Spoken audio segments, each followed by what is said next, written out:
Oh, I'm having a little bit of mic issue here, getting some. Hold on a second. There we go. Got to mute the restream, folks. Again, welcome in, everybody. This is Qualifier 5 of the Speedgaming Live 2023 Super Metroid 100% tournament. We've got a pretty stacked qualifier here today. Behemoth, Smelling, Timon, and Real Cutie. Should see some pretty intense action today. Looking for what is hopefully going to be a bit of a movement clinic here for these runners. All these guys are very top level runners, and should see. All right, here we go. Off to the races. So much like many of the other major categories here, 100% starts off very much like KPDR, PRKD. I'm going to go through Series Station here, run by these sleepy scientists, and check out Ridley trying to snatch the baby here, and then make our way down to Planet Zebes. Hope everybody's doing great today.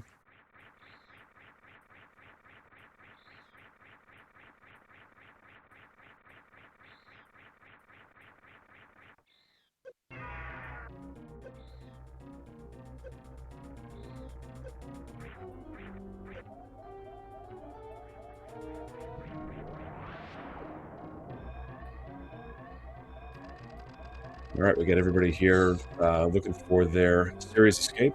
Let's see what we get for some times.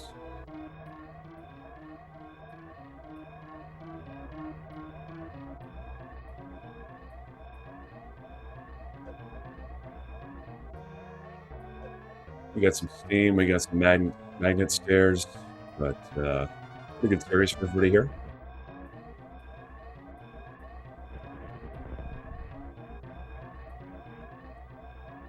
Right, Behe with the 45, Smelling with the 44, Timon with the 40, excuse me, with the 41. Again, all great series times here to get started.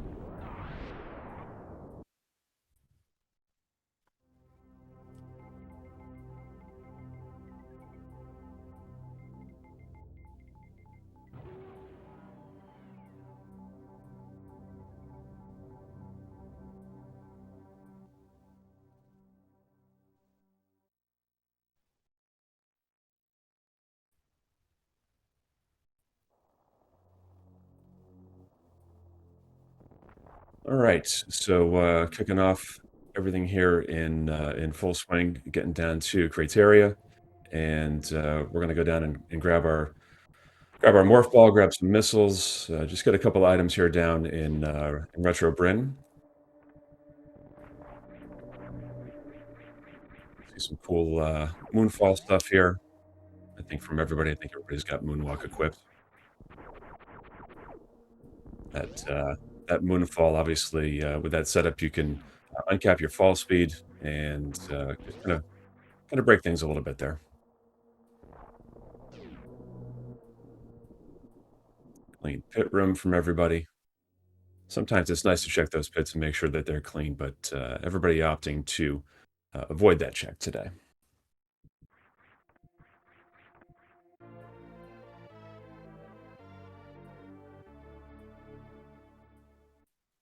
All right, and again, we've got 2 pink, 2 orange on the morph ball again. Superstitions at play here. I don't know what everybody thinks is the right color, but if one of those colors is for you, maybe that's a bless the run moment.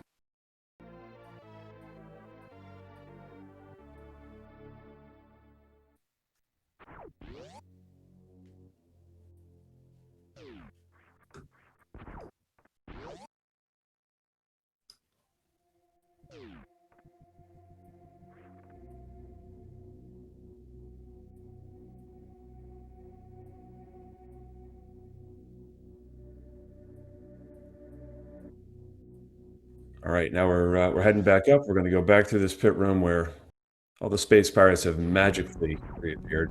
There's some pretty cool strats coming through here. The D-boost strat that Cutie's using there. Again, always looks super jank to me, but when it's executed well, it's incredibly fast and just it always looks like it wants to fail after that French fry D-boost.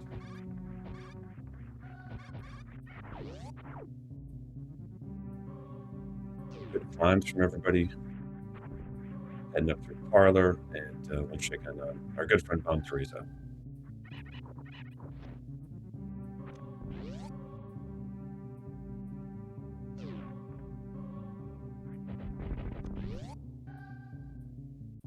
So I'm not sure who is running late croc versus early croc out of this field here. I know that Behe definitely does late croc. I believe Timon does late croc as well. Same thing for Cutie. I'm not sure about Smellin. So we may see some route divergence here, depending on what Smellin's intended path is, but um, should be interesting to see the divergence. All right, I got chat informing me that Timon is an early croc.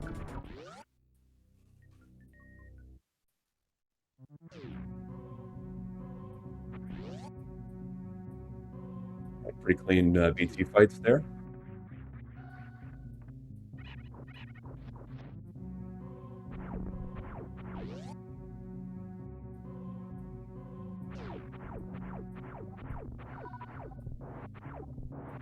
Nice Alcatraz from everybody. Heading down through Terminator here, grabbing that E-Tank. Everybody's pretty close here, just within a couple of seconds of each other. I expect this to be pretty competitive for the first, say 10, 15 minutes of the run, and we'll see where the movement stuff starts to really separate the field.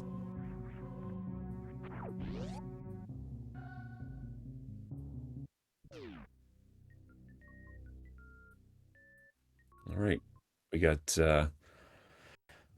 Cutie Behemoth first down to Green Bryn here. We're gonna pick up our early supers. The first sequence break here of the game. For those who are not familiar, this is we call a mock ball coming in through that door. You're going to maintain your run speed. Do your quick little morph, and you can make it underneath those gates that are typically only passable when you have speed booster. Doing the mock ball gets us in here early, gets supers, and opens up a whole different path from what was intended in the vanilla game.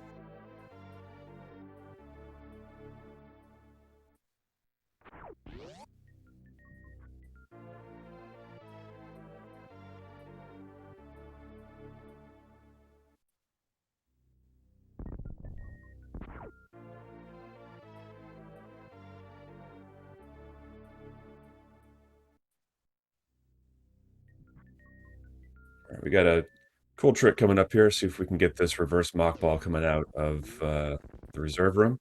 Very nice from Behe, Cutie. It's a deceptively difficult trick there. These guys make it look easy, but yeah, it's a tough one. Yeah, and Timon misses that, unfortunately. Looks like Smellin got it. Now most of our runners here are heading into Pink Bryn.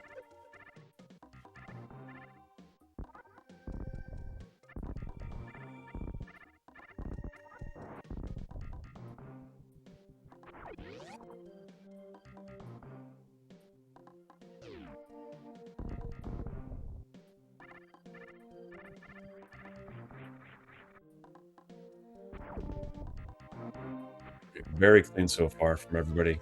Having that charge beam. Looks like Behe's out to a little bit of a lead here.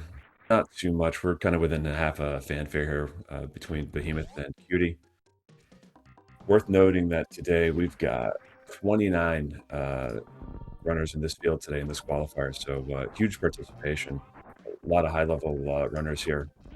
You can see some pretty cool times. Maybe we'll just more 113s. That would be awesome.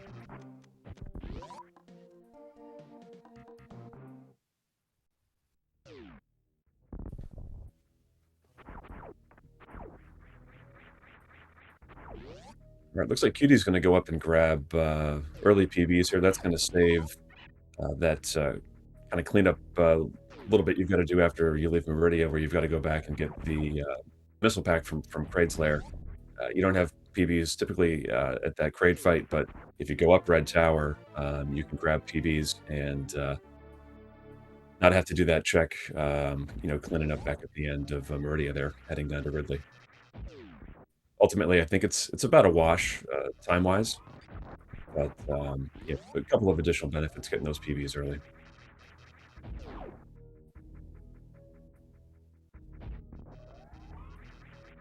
Everybody's favorite beam, Spazer beam.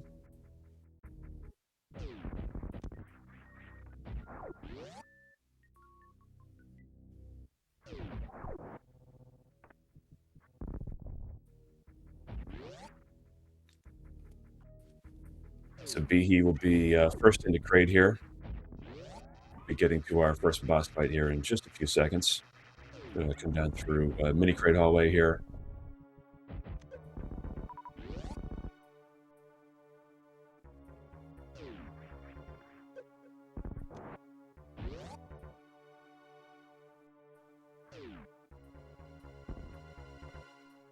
All right, Behe's in, setting up for that quick kill. Don't expect to see much DLC here today, but fingers crossed.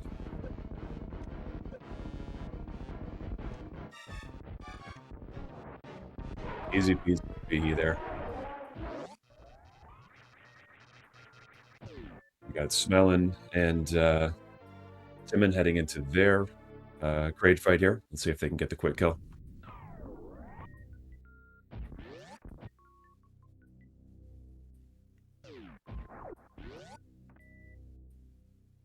Very nice from both of them. 3 for 4. Let's see if Cutie can get that as well. I'm a believer. I think he'll get it.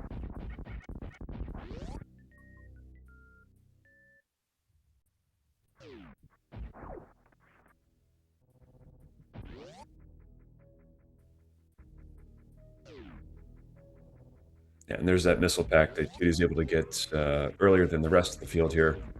That's the direct result of grabbing those PBs before coming into Kraid's lair. So it saves him that check later on in the game.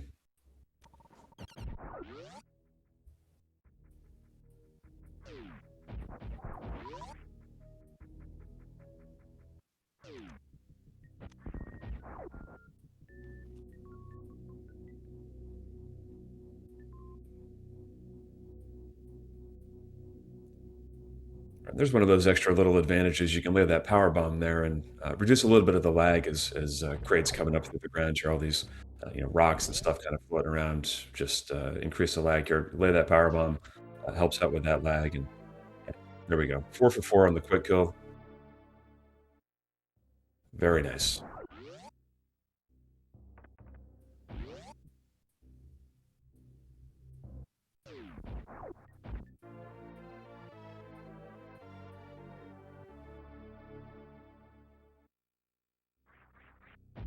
And business center, he's already got his high jump boots. We got Smellin and Timon heading in and grabbing their high jump boots here in just a second as well. And Cutie's right behind him, heading out of mini crate hallway.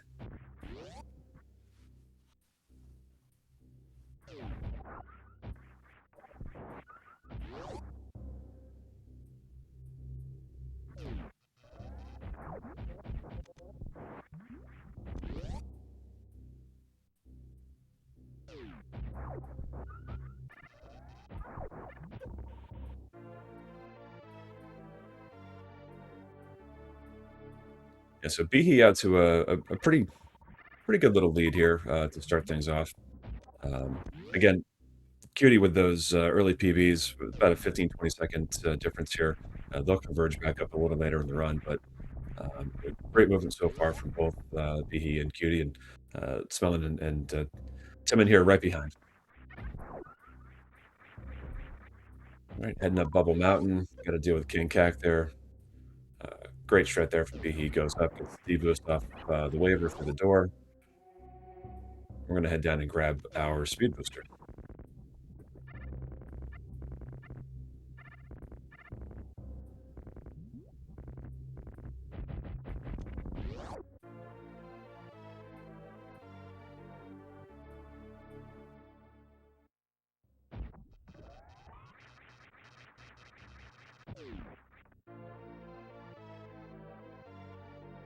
Oh, and Smellin's setting up with that with the Geez, the words are escaping me here. The pseudo screw, geez, charging up that beam, and you get kind of a one-time use screw attack there with the charge.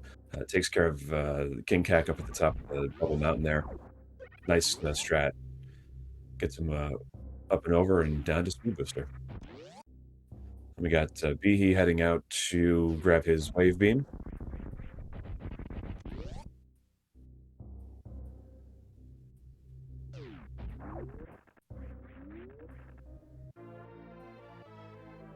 Yeah, a couple mentions in chat about Hero. Not sure where he's at. Hopefully he'll be in here shortly. Not sure if it's mic issues or something else, but for now you get solo comms.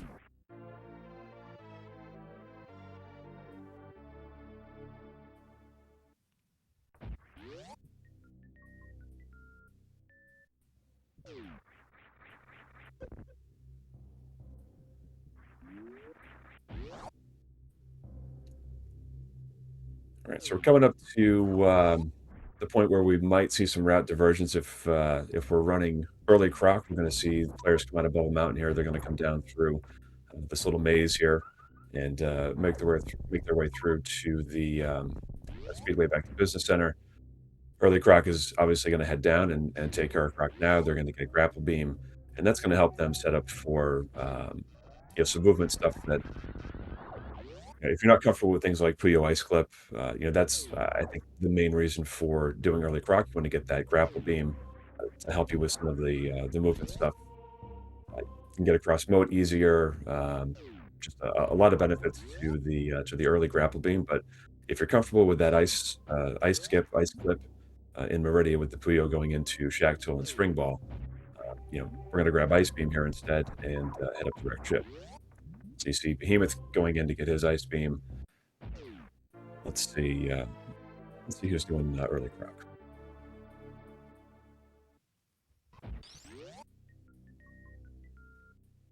Oh yeah, good call out, QZ. The wreck ship E-Tank is a whole lot easier with the gravel beam as well.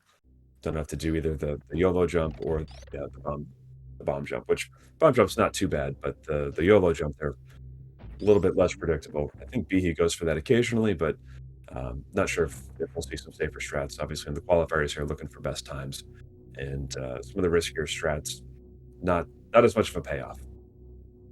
All right, so we do have two early croc routes here. We've got Timon and Smell, and they're both in their croc fights right now.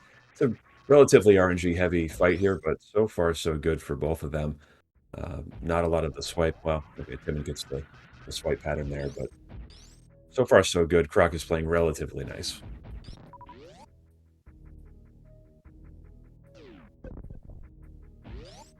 Pretty synced up actually on the croc kill there. Tired little guy. Want to give him a quick bath, give him a nap.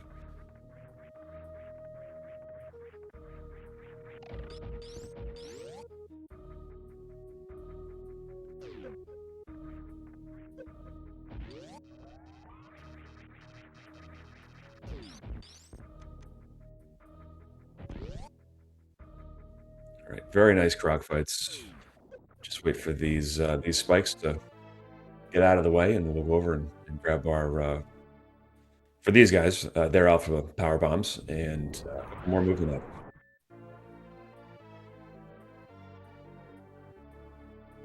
Great spark through the door there, across this little chasm, and into Timon's first set of power bombs here. And Smelling gets that boost as well. Smart.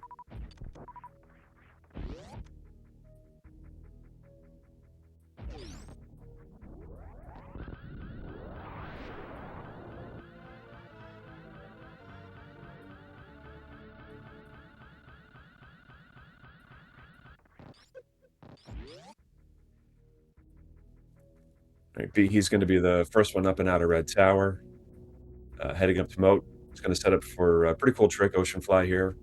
We're going to come up into the room before Moat, get a nice little short charge, open the door, and it's a very tough to execute trick here. Once you get into Moat, you do the jump, you shoot the door, you spark across. Hopefully your shot's not too early and not too late. But, as you grab that missile pack going across, the door's open when you get across, and sends you all the way across the ocean straight into Rec Ship. Looking good for Behe.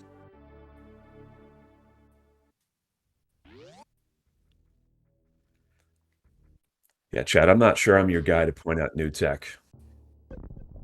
I'll try. I'll do my best.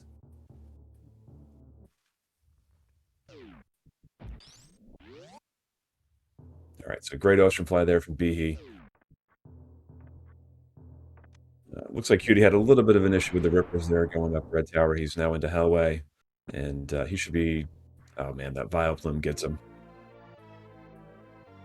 Not a huge deal, but a little frustrating, I'm sure.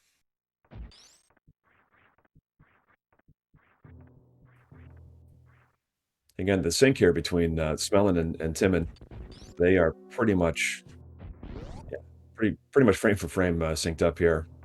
Yeah, maybe about a second. And Behe misses that speed ball to clear the blocks going into Fantoon here, but we'll get our first Fantoon fight. Let's see if Fantoon plays nice today.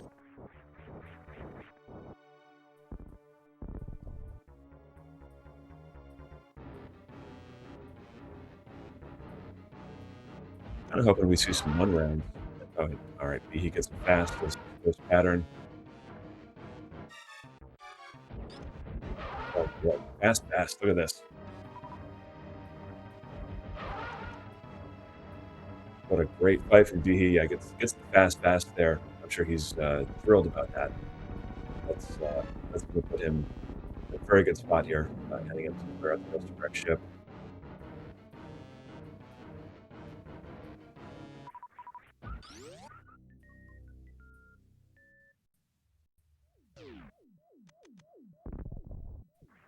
All right, Smelling setting up for that Alpha Spark. Nice, nails it.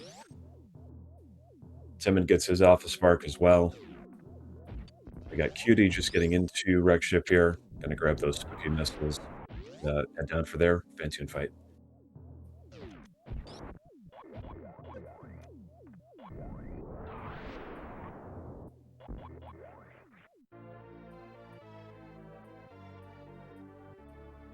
Right, Smelling gets through Hellway easy, no Vile Plumes. Same thing for Timon. Easy peasy. Going down to grab another PB set here. As Cutie is heading into Fantoon. Also nails that Super Stick Speedball heading into the boss room here.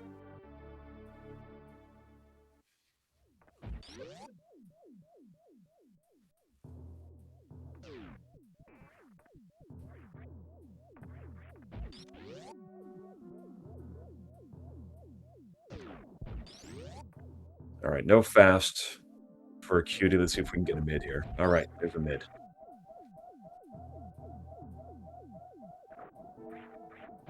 Mid fast would be nice. All right, hey, there we go, mid fast. All right, so 2 out of the 4 Fantoons here playing relatively nice. Now, Cutie doesn't get the 2-round, he gets a 3-round. Let's see what we get for this third pattern. It's going to be a mid-fast slow. I think we can affectionately call that the Neapolitan of Fantoon patterns. You got your chocolate, vanilla, strawberry in there.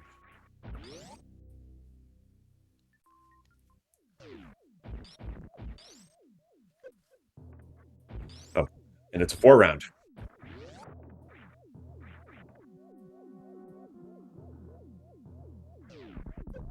All right, so a little frustrating on Fantoon there for Cutie. We've got Smellin and Timon heading across moat over to Wreck Ship. There's that grapple beam on display. That's one of those things that helps out if you're not so great with some of the short charging and again some of the more difficult movement strats later in the game. Getting that grapple beam early is nice. Yeah, they both get the charge here to go across ocean, so fantastic setup from both of them getting over to Wreck Ship.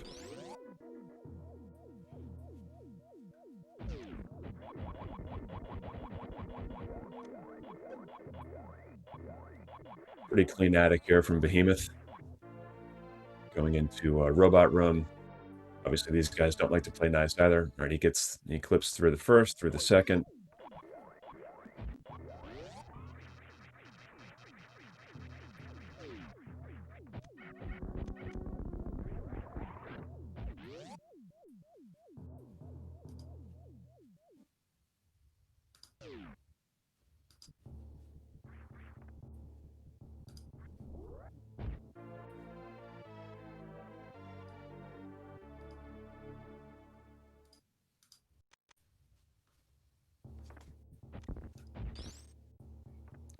All right, we got Smellin and Timon setting up for their Fantoon fights here. Let's see what we get.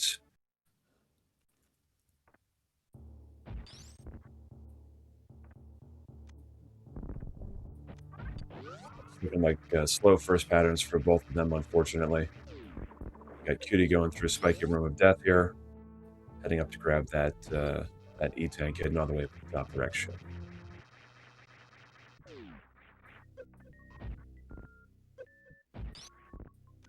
All right, I lost track of what those patterns were for both of them, but looked like a 2-round for Smellin. But yeah, clean attic, very clean wreck ship for Behemoth.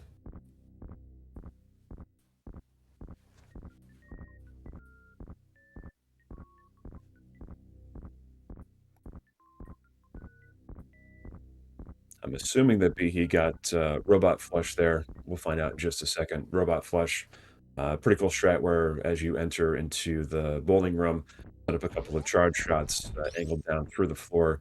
The visual cues there to set it up, and it puts these robots in that position where they're in the spike holes there. And then you lay the power bomb to clear out the Chozo statue so that it's a very clean run right through to get that missile pack and spark up to get this reserve.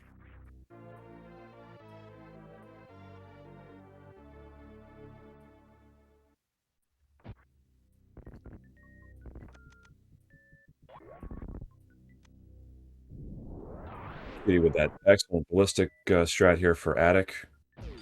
Doesn't get the speed keep, but very clean attic there. Behe with his grav suit. Coming up on one of my personal favorite tricks here, this ocean missile speedball. Such a great looking strat here. Let's see if he can nail it. Pretty good.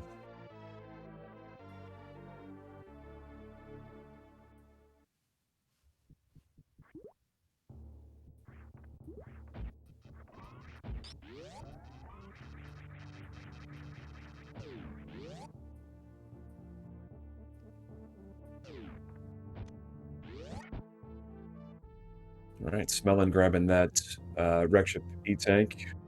Timon right behind him, heading up to grab that tank. We've got Cutie grabbing sky missiles and heading down to bowling here in just a minute. In the meantime, we've got Behe up here grabbing these criteria power bombs, and then he's going to come out and set up for one of the coolest strats in the game, Sparker crossover here into Gauntlet. And that wraparound shot as the setup. Let's see if that plays nice for everybody.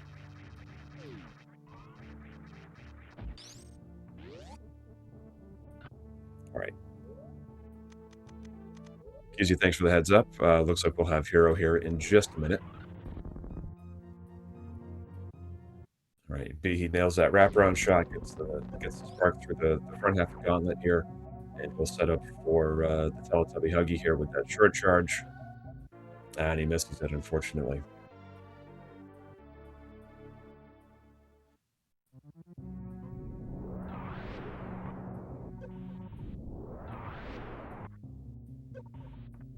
But still, even missing that strat, pretty fast getting through here with the deepest off the spikes and the power bombs. And heading into the back of Gauntlet here, we'll grab these 2 items.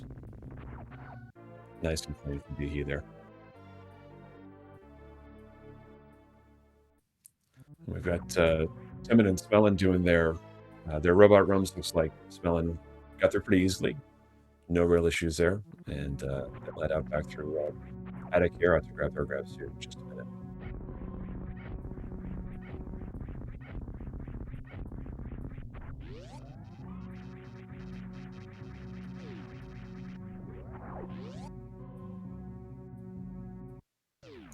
Yeah, Twin, we've got 29 runners in this qualifier today. It's a pretty stacked qual.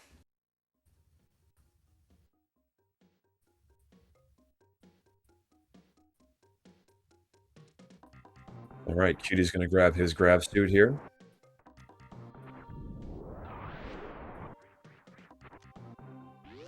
Let's see if he sets up for that ocean speedball as well.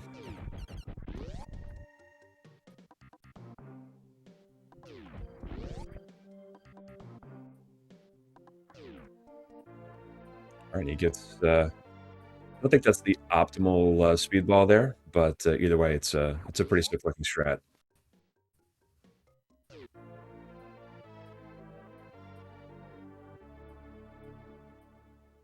All right, B, he is just cruising along here. He's already made his way back down to the Atacoons, and going to get across this room here with a couple of D boosts, get through the door, and then head up to grab another powerbomb pack. With the help of the Atacoons singing that sweet little song, it tells us how to wall jump.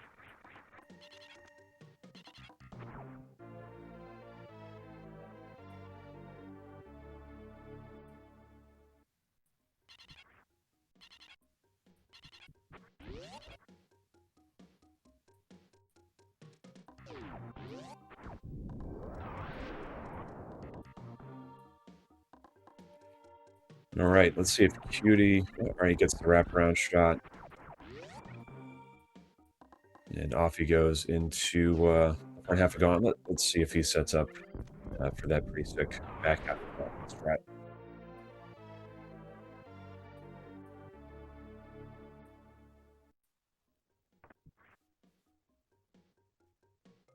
And that's a no. He's just going to lay a powerbomb, grab the E-Tank, and move on with life. Behe going for Mission Impossible here. Nicely done. Smellin's grabbing his grab suit, and Timon is right behind. You know, those two are pretty much neck and neck here. We're a little bit more than a fanfare apart. Great speedball from Smellin.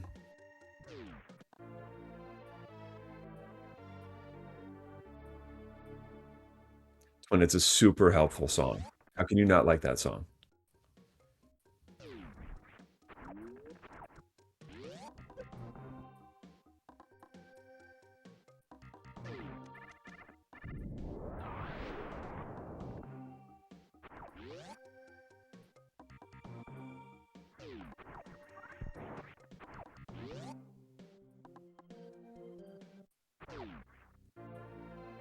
All right, we got Behe going in to grab the Spore Spawn Supers here, while Smellin is heading up to grab his Criteria Power Bombs, or their Criteria Power Bombs, and we'll see that potential setup for the Gauntlet stuff as well. I'm not sure if anybody's going to get that one today on Restream, but it'd be nice to see that back half of Gauntlet super sick strat.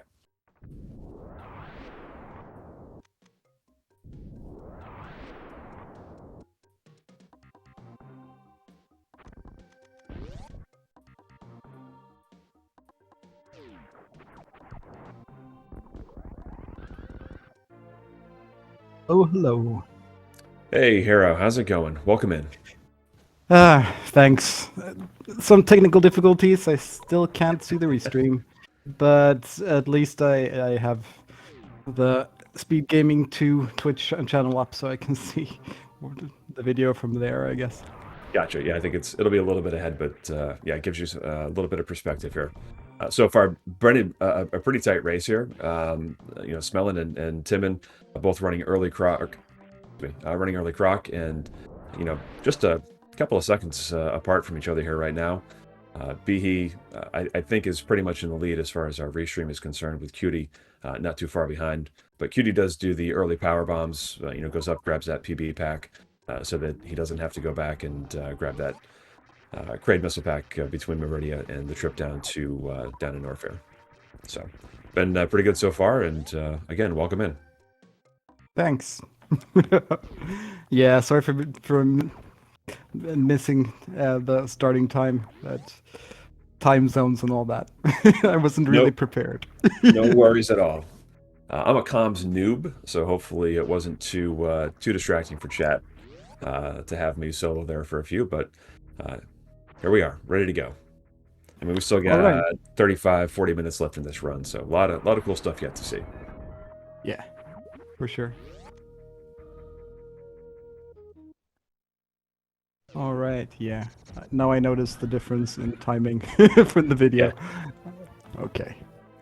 Yeah, so we got Behe just set up that incredibly difficult short charge here in Meridian Main Street for those missiles. I'm always astounded by that short charge. It's incredibly difficult to pull off. Yeah. Short charges in general, I don't get it, but that's me.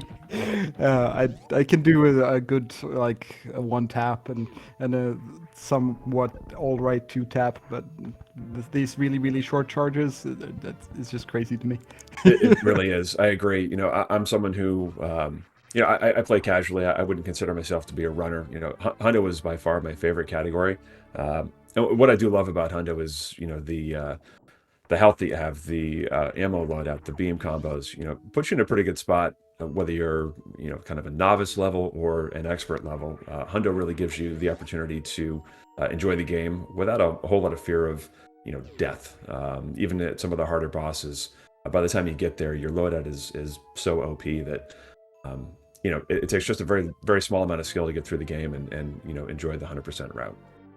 Yeah, and I think the notable exception to that is in late croc wrecked ship, which Sure. is really punishing. Yeah, spiky rim of death can be tough. Obviously, if you fall in the water at that E tank, those spikes do a ton of damage. So there is some real concern with the late croc route. But if you're going for late croc, if you're comfortable doing Puyo ice clip. Sorry, I keep saying skip. Hopefully your skill level is at a point where those two rims are a little bit more trivial at that point. Well, you'd think so, but that's one of the things about Super Metroid is that even when your skill level is good enough that you can do the really hard strats, a lot of times the easy strats are the ones that comes back and bites you in the ass. Yeah, yeah. Super Metroid is a fickle mistress, that is for sure, and can lull you into a false sense of security with that high level gameplay. Always got to be on your toes. Yeah. Yeah, and when it comes to the Puyo's clip, I do want to shout out just Road to Creations. He's one of the only early croc runners that does Puyo ice clip. Shout outs to Road. Nice work. I mean, it just shows that, knowing one of the harder tricks doesn't necessarily make you super fast. Absolutely, yeah. I think he does that on Switch as well, right? So, I mean, even more props there to do that on Switch with some of the input lag. Yeah. All right, so we got Behe coming into Aqueduct here, and we're going to head up to Botswoon. Yep. See a pretty cool X Factor setup for Botswoon here. Yeah, I'm guessing this would be what's called the D factor. I believe that is correct.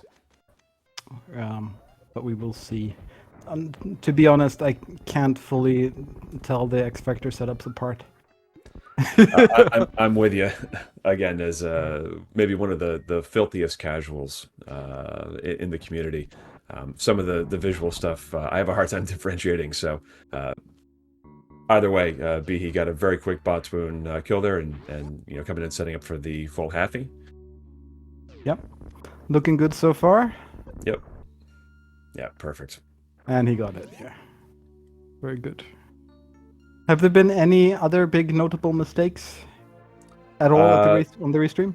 Nope, not that I've seen. Behe did miss the back of Gauntlet spark setup there. That's a tough one to hit. Yeah. And everybody else didn't even bother setting up for it, assuming that probably going to miss it anyway. And so they went with the safe strat, just going in, laying that power bomb, grabbing the E-tank, and moving through with the deboost across the spikes. Yeah, the power bomb strat, essentially. Yeah. And Timon got up in 2 on the 3rd try, I think. That was also a nice one. Yep. And let's see if Behe can make short work of the shrimp. I bet he can here. Which reminds me, are you in Camp Dragon or Camp Dragon? I think I'm a Dragon, Camp Dragon guy. I'm not sure what the popular choice is there, but I think in my head when I say it, it's Dragon. Yeah, me too. I don't really get the Dragon thing, but yeah. I have noticed that there are certainly some people who vehemently believe in that would be the correct pronunciation. Well, it's like Zebes versus Zebus, right? Yeah, yeah. All right, so yeah, Behe makes quick work of Dragon there. I missed it as we were talking. Okay, he got the spike suit and gets the spark back across here. Mm. Looking good Yeah. again. Yeah. Knowing Behe, I'm sure he's frustrated just by missing the back of Gauntlet Spark. Probably, yeah. So But still, I mean, I think he's clearly clearly in the lead here right now as far as what we've got on restream here, and heading down to Sandpit. Yeah.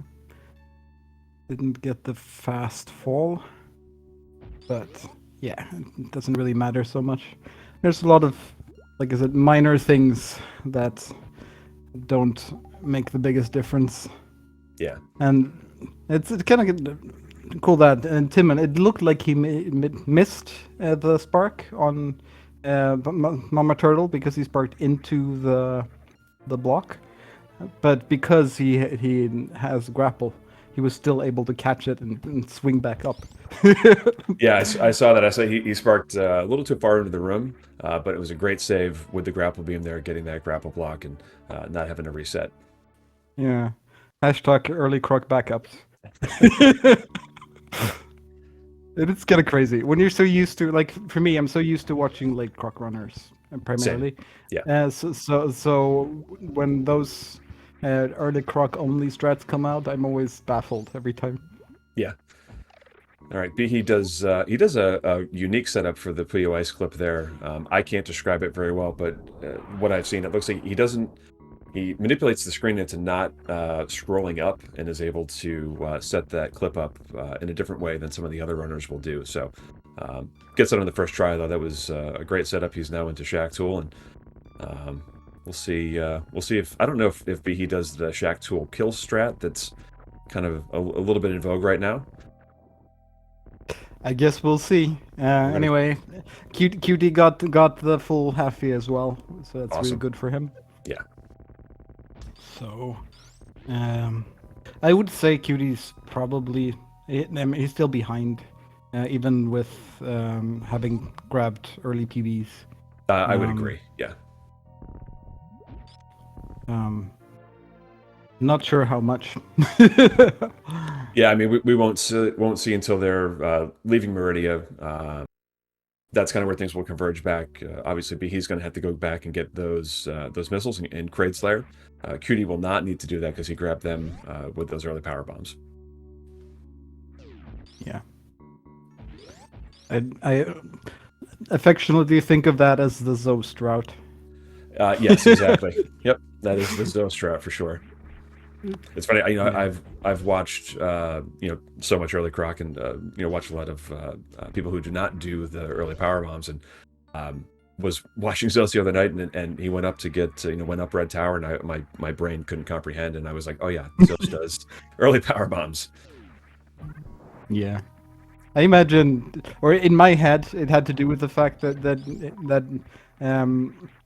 that he was so good at any percent, and of course, obviously, in any percent, you always go up Red Tower, Totally. and you have the same loadout and the same setup. So I kind of just learned that strat so well that there was no reason not to use it, kind of thing.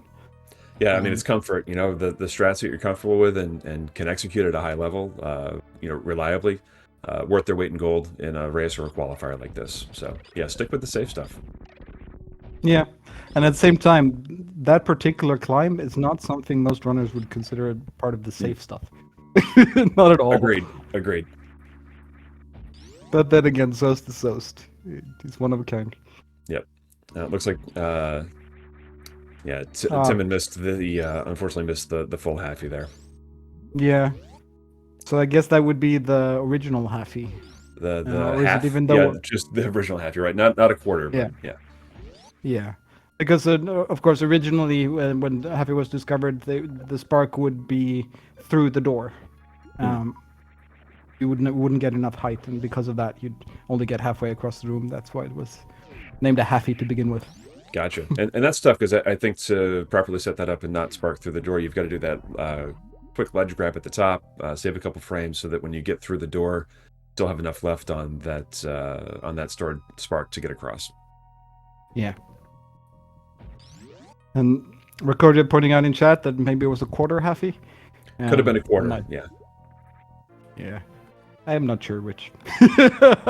Looked like a halfie to me, but I'm not entirely sure. Some variation. Yeah. Pretty good Dragon fight from Spellin. Grabs their space jump, and they're heading out. Yeah. Good. Oh, and Cutie misses the ice clip there. Yeah, he's got to reset the room again. Yeah. Okay. Yeah, it is rough. Like getting the Puyo into position if you freeze it in the wrong place to begin with. Yeah. Oh, there we go. It's not an easy backup. Ah, he got it. Good. Yeah.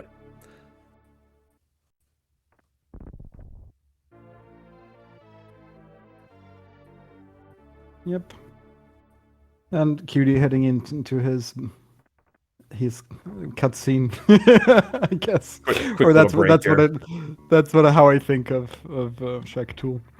Nice spot to rest your hands and take a breather. Yeah, I mean, it's probably the longest breather, but generally having breathers is such a key thing as well. I've found in runs, just finding them whenever you can, because having a second to stop and think, oh, okay, now I'm doing this. Yeah. I mean, there's so much to string together here. To your point, to have a quick break to just let the hands rest, kind of recalibrate your mental state, and keep pushing forward, especially in Hundo with so much to execute on here.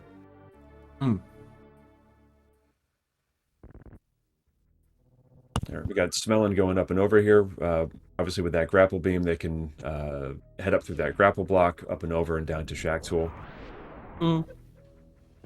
Not getting the fastest possible way through, but fast enough. Yep. Yeah, and he just did that quick cleanup in Kraid's Lair, got that last remaining missile pack in there, and he's heading down to Norfair. Did Smelling kill Shack Tool? No. No. Thank God. That would have been bad. Yeah. For a second there, I was really worried. That would be a time loss. Yeah, that is one of probably the 3 biggest possible time losses in the entire thing. Well, except dying, I guess. The ultimate time loss. Yeah. Yes.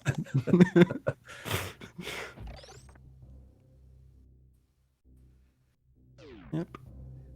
Yeah, Timon doing the same thing, heading up and over, again with that grapple beam into their Shack Tool cutscene break. Smelling heading out, and going to go clean up the rest of Meridia here.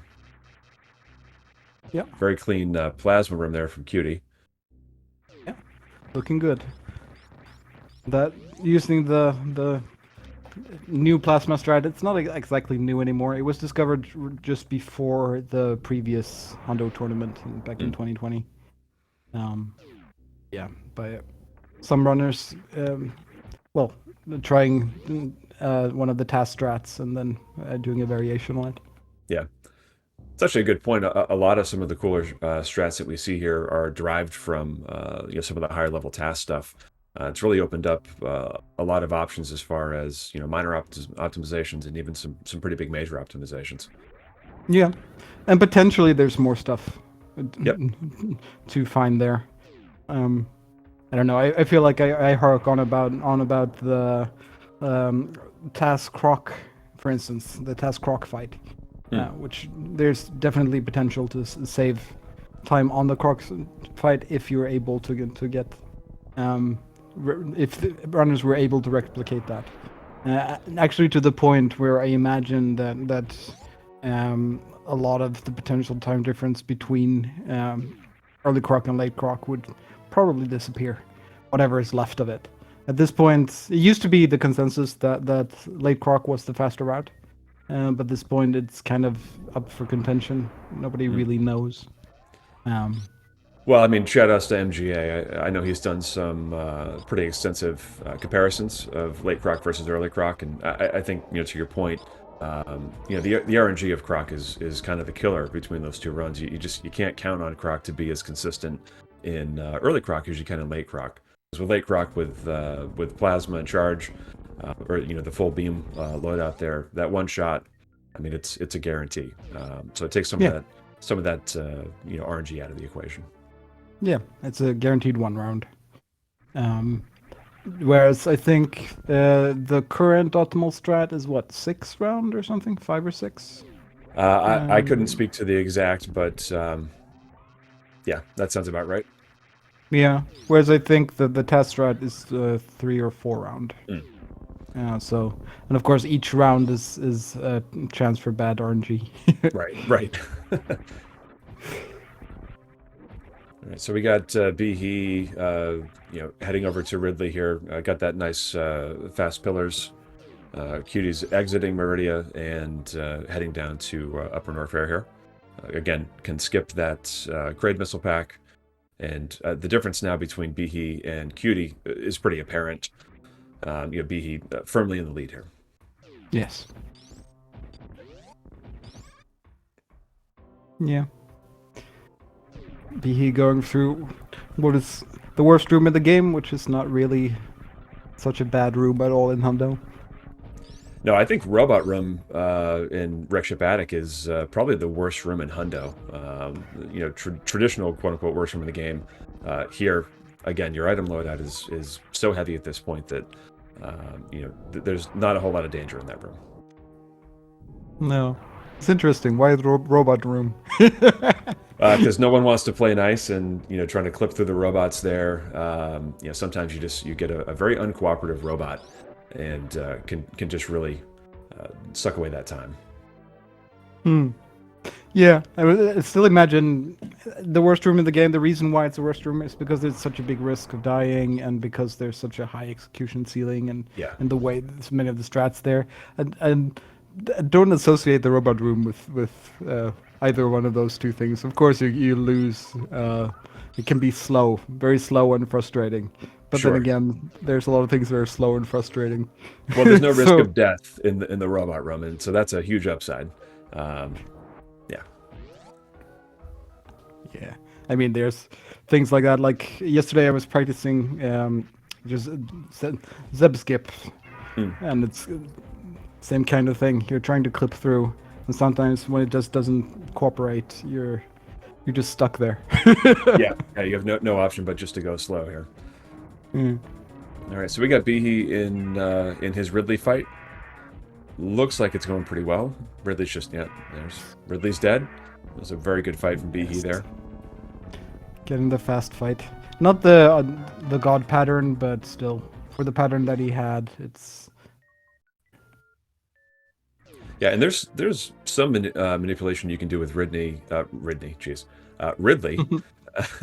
we'll put Ridley and Rodney together there, but for Ridley, with some of your positioning within the room, you can kind of manipulate him to be you know, on that left, the right hand side. I don't know if you can force the pogo, but you know, there is some minor manipulation of Ridley's RNG, from what I understand at least. You can increase the chance for things to go well, but the Ridley fight always has built-in RNG no matter what. Like, there's a 2.5% chance, so 1 in 40, that Ridley will just randomly start poking backwards for no reason, for instance. Which is not super helpful. No, it's really, really unhelpful. Yeah. So that's sort of the screw you pattern. Yeah, Ridley not being a pro there. Yeah, just looking for some help. Yeah.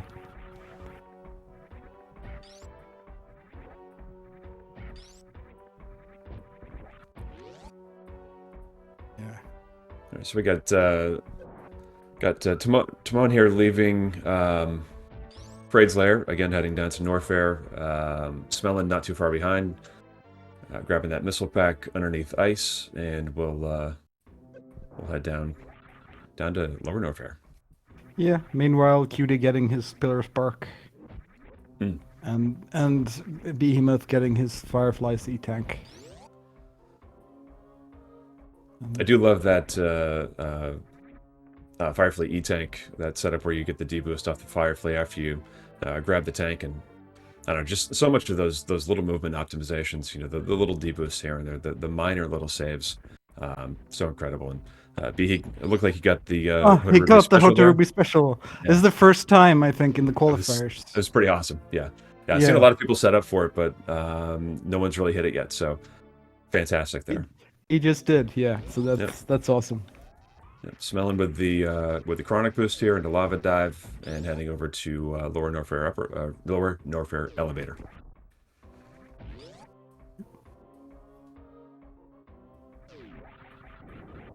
Yep. And meanwhile, Behemoth just getting through the very last few rooms and lower Norfair before he gets out. Yep. These rooms obviously a whole lot more of a concern in any percent. Again, in Hundo, coming through the Three Musketeers here, they're short work. Yeah.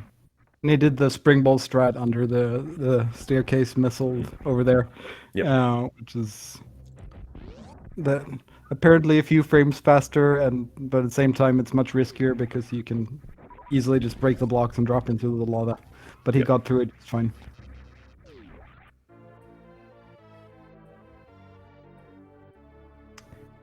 And we're into Upper Norfair cleanup. Yep.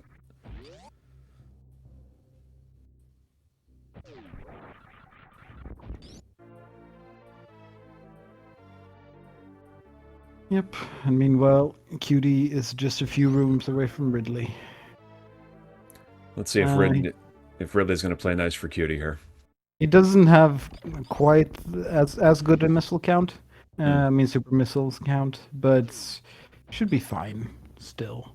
It's not going for the very, very fast strat yet. Yeah, what's the optimal super missile count here? Is it 27 to kill Ridley? Let's see. What would it be? 30? 30 exactly. 30. Okay. 30, but 27 if you have the two early charge shots right in the beginning of the fight, because then of course they are 1800 damage, which is Right. equivalent of 3. Yeah.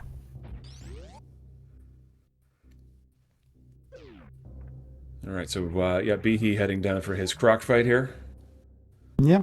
Getting the fancy D boost. Yeah, that D boost is crazy. There's two of those with the D boost through the door transition, and again, just incredible high level of execution. Now he does miss that speedball up and over.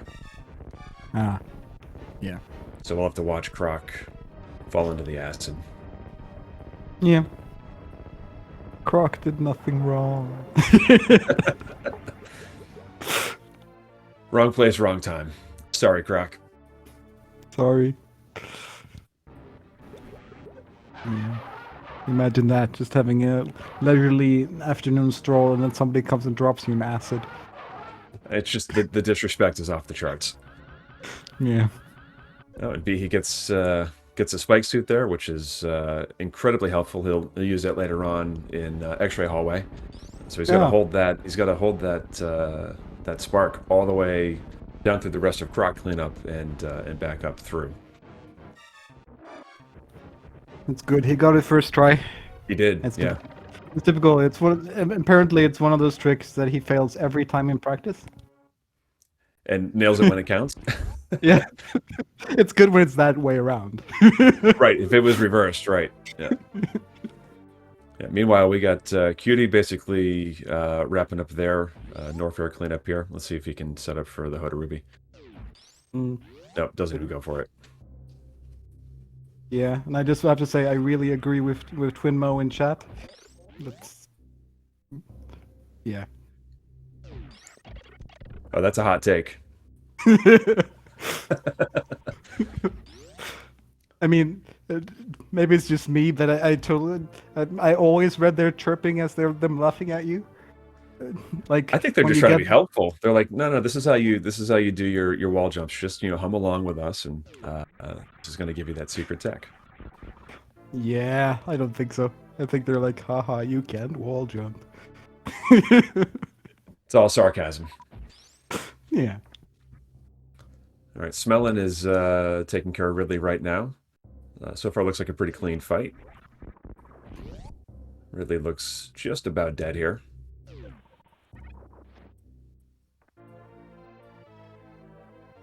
And there we go. Yeah, that's Another very nice fight. Yes, very.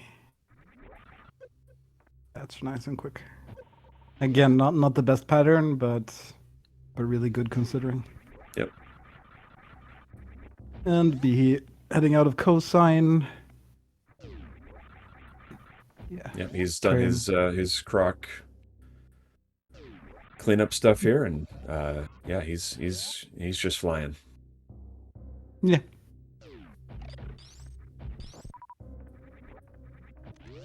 Okay. There's a summary of some of the players that have not been able to complete. Mercury died in Spike Room of Death. And Lynx fell in the shaft behind Gauntlet. That's unfortunate. And I guess it doesn't say why Static Shock was so far behind, but he was so far behind that he didn't feel it was worth completing. Wow. All right. Yeah. Interesting. Lynx and Static both runners with 113 PBs.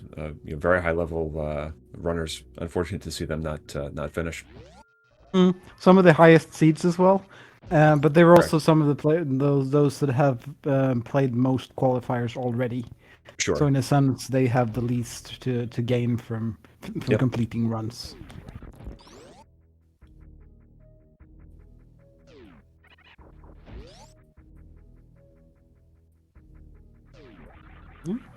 All right, Cutie's done his Norfair cleanup, and he's heading down to Croc.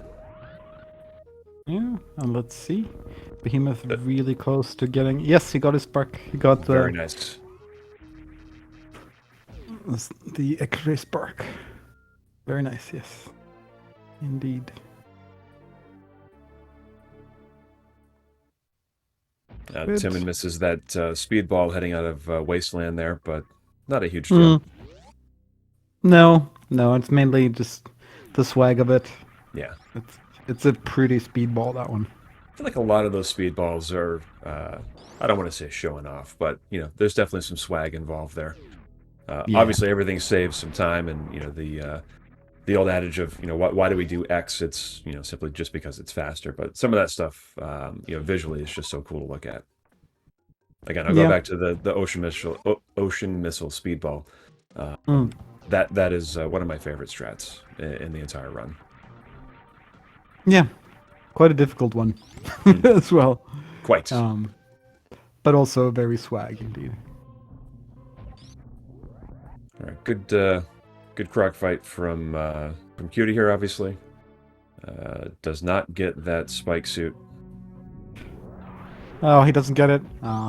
He also didn't get the speedball up over, so he also had to wait and watch. Bit of a nasty thing, really. Just sitting there watching somebody fall into acid. Yeah, pretty brutal for a family-friendly game, right? Yeah. I guess if you have 4 eyes, you don't count. All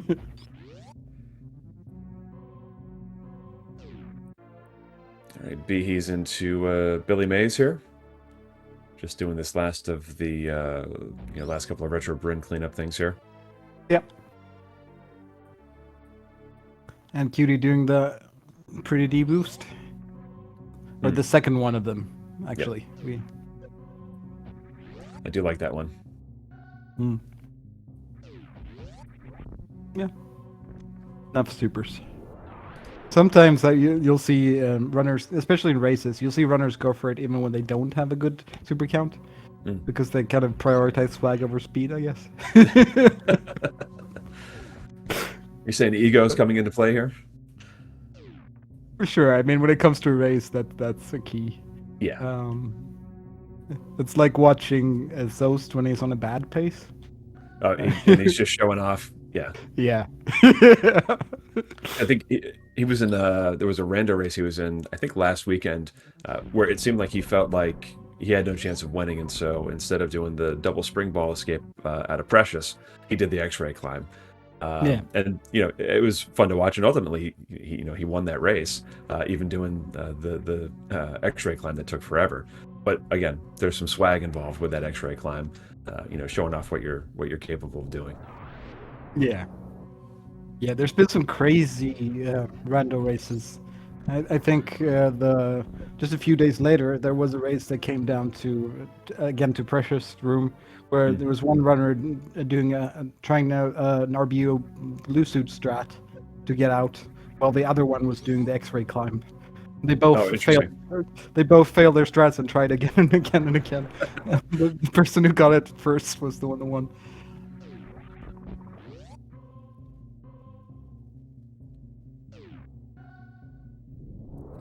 All right, Behe's already up to 230 missiles here. This will be the last item that he picks up for this run. Yep. Yeah, looking good on the pace. Looking very good, yeah. So you mentioned the rando stuff that's been going on. I mean, I think over the last 2 weekends, what a time to be a Super Metroid fan. We've seen just some really incredible stuff. Oates with the 4036 any % world record. Yeah. The Hundo qualifiers kicking off last weekend. A lot of hype around that. And the rando tourney that's going on right now is in full swing, and there have just been some incredible matches in that rando tourney as well. So yeah, if you're a Super Metroid fan, this is prime time right now. And again, this qualifier today, we've seen a lot of high level execution as we see Behe get into G4 here first out of everybody on the restream. Just been just incredible to watch. Love seeing it. Yeah, really good pace here. This is certainly a low 113 pace. Yeah. I don't want to jinx it by saying any more. Yeah, no commentators curse here, right? Yeah. I'll just say that it's been great to see, coming into the tournament.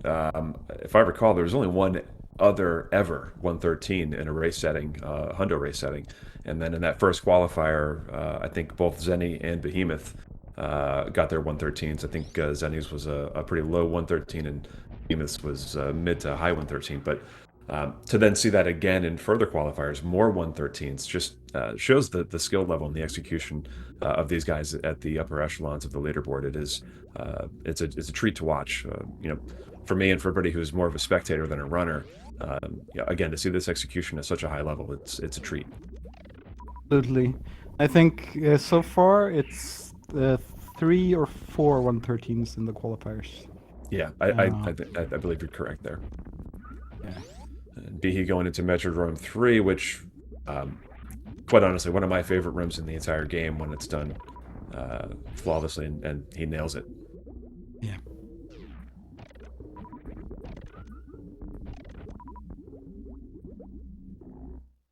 Yeah.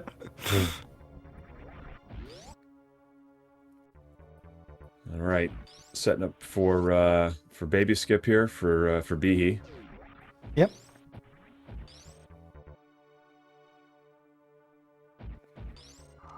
And it's interesting to note that Timon, Smellin, and Arocutie all doing their retro Bryn cleanup here. They're pretty close. They're not totally synced, but they're all within maybe 10 or 15 seconds of each other here. So pretty competitive.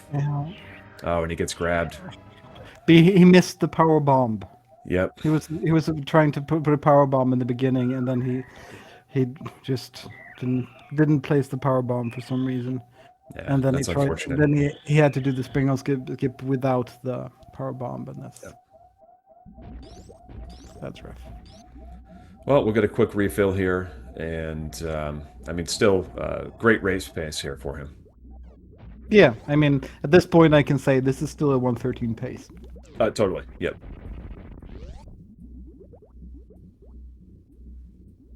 Yeah. Apparently, that puts Gebwe in the lead for this qualifier. Oh, all right. Which is good. I mean, Gebo had so far he hasn't gotten any 113s in his qualifiers. Well, that'd be great for him if he could get a 113 here. Yeah. All right, B, he does that, the second Zeb skip, the little spring ball Zeb skip there. Nice Yeah. and clean.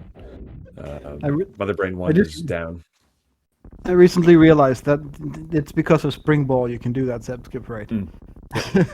So it's a hundo specific thing as well. Well, pretty much.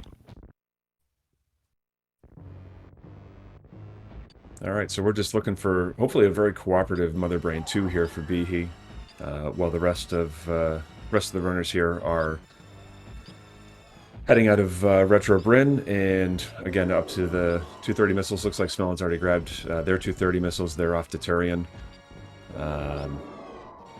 Cutie right behind, and Timon grabbing those old Mother Brain missiles and heading up to speed or climb supers. Yep. Looks like Mother Brain 2 was cooperative enough. Yes. All right, Smellin is into G4.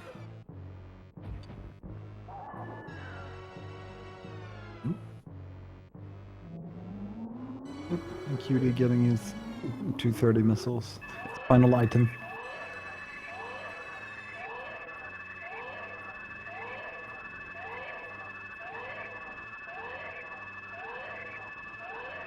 Yeah, very nice from Behe here. Mm. We'll see that stand-up Mother glitch Brain. in just a second. Yep. Yep.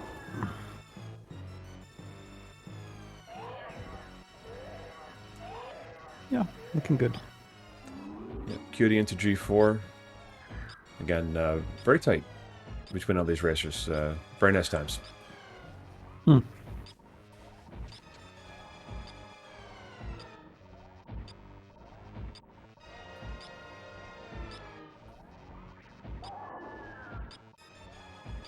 Hmm.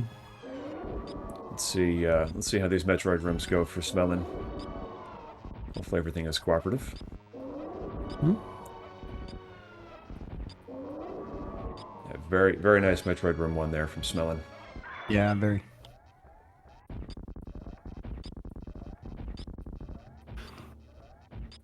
Yeah.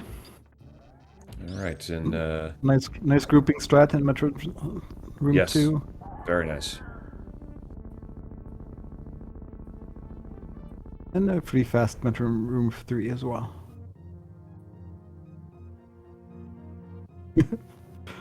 Okay. Good stuff. All right, Cutie coming into Turian here. Again, very, very nice Metroid Room 1. We got Behe in Escape. Yep. So just a matter of time here. Yeah. That's still really nice pace, despite everything. Absolutely. Yeah, it gets a blue bomber there. Forbidden Tech.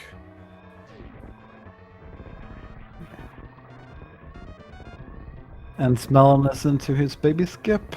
Yep, gets very nice. Very nice pistachio skip. I was gonna say, I cut that out of the corner of my eye. That looked like the pistachio skip. It is.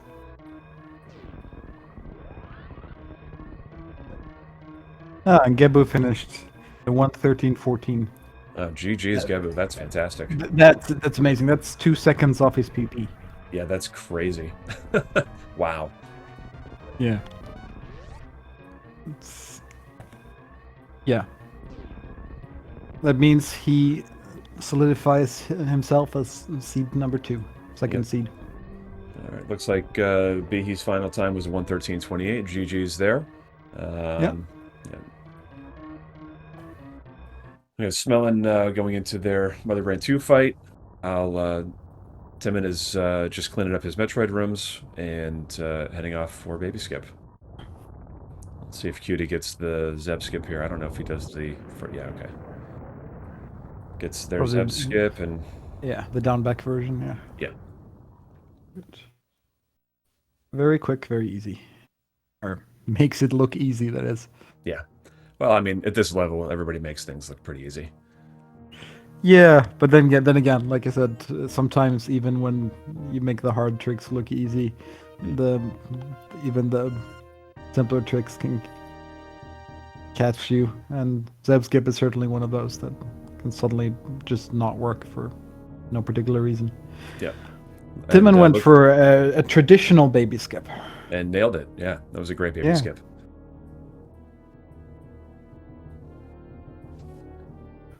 yeah. That's one of the things that happens in these tourneys that you don't often see. It's just the variations of the same. They have different strats for the same thing. Sure. Yeah, it is nice to see kind of the, maybe it's the personality of how each of these runners approach specific tricks. It's most of the button inputs are always going to be the same, but you can tell sometimes with some of these more difficult strats, there's a personal flair to it, and that those minor differences are pretty cool to see. Yeah, and it's also just their differences in experience, differences in running different categories, Sure. which makes them do things like different baby skips as well. Yep. All right, so Smelling is into their stand-up portion of the fight here. Going very well. Yep. That's a good thing. There's no major mishaps in Mother Brain this time. No, very clean That's for good. everybody. Yep. Yeah. Of course, there's not that many mishaps that can happen in Hundo. Mostly delays. The dying in Mother Brain and Hundo is a rare thing, indeed. Yeah, I think it takes a concerted effort to die at Mother Brain, or God forbid you get soft locked on part of the stand-up or whatnot. Those are the big concerns usually. Yeah, exactly. Getting soft lock at stand up is probably the bigger risk. Yeah. It is possible to die as well if you get stun locked into Mother Mm. Brain at some point. It's not an easy thing to happen, but it certainly has happened. All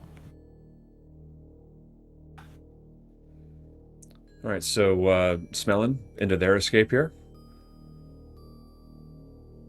Yep. And Mother Brain is down for Cutie.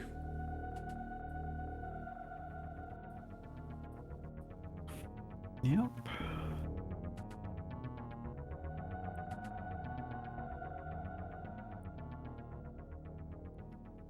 Good. Escape. And then you can see the difference as well in time. Yep. It's fairly significant. Yeah. Smelling getting the Moonfall there. Very The last nice. moonful of the game. Yep. That last spark up climb up into Parlor here. Yep. Cutie pretty much right behind.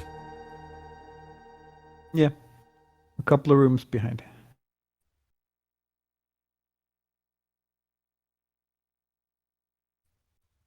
Yes, looking good. Yep. And Mother Brain is down for Timon as well. So very clean fights for all these runners here. Yep. And Smellon has completed and for the 1:17:39. Very nice. GG's. Yes, GG Smellon.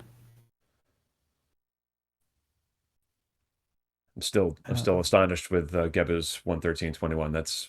That's really impressive. 1:13:14. Oh, 14. Oh, sorry. In the race time GG, it's saying 113.21. Ah, okay. So he probably was 7 seconds late on the button. Yeah. Could have Well, been. Yeah. then we should go by the race time. That's the official one. Either way, incredibly impressive. Smelling and Cutie done here, and Timon just wrapping up the last couple rooms here of Escape.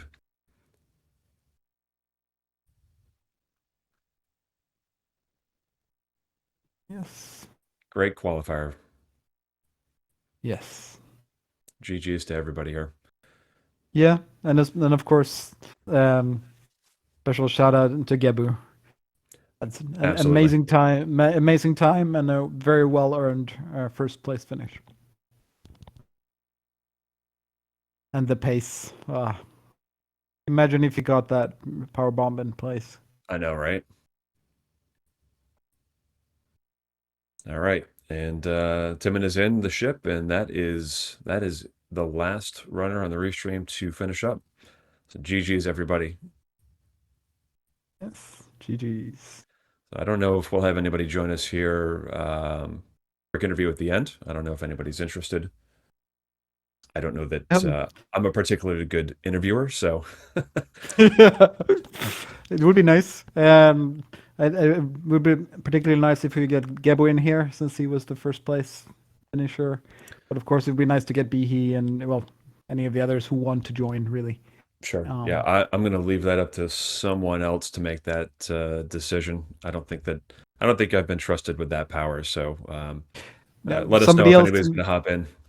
yeah, somebody else does send out the links.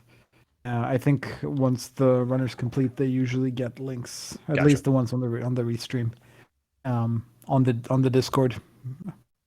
Uh, Yeah, as of right now, it does not look like we'll have anybody in here for an interview, which is totally fine. But we'll let things go until we see 100% items on everybody's screens, just to make sure that there were no 99 percenters here. yeah. Let's see if I can invite someone. Nah, doesn't work. Don't have the rights. Doesn't seem that way. Let's see. Yeah, exactly.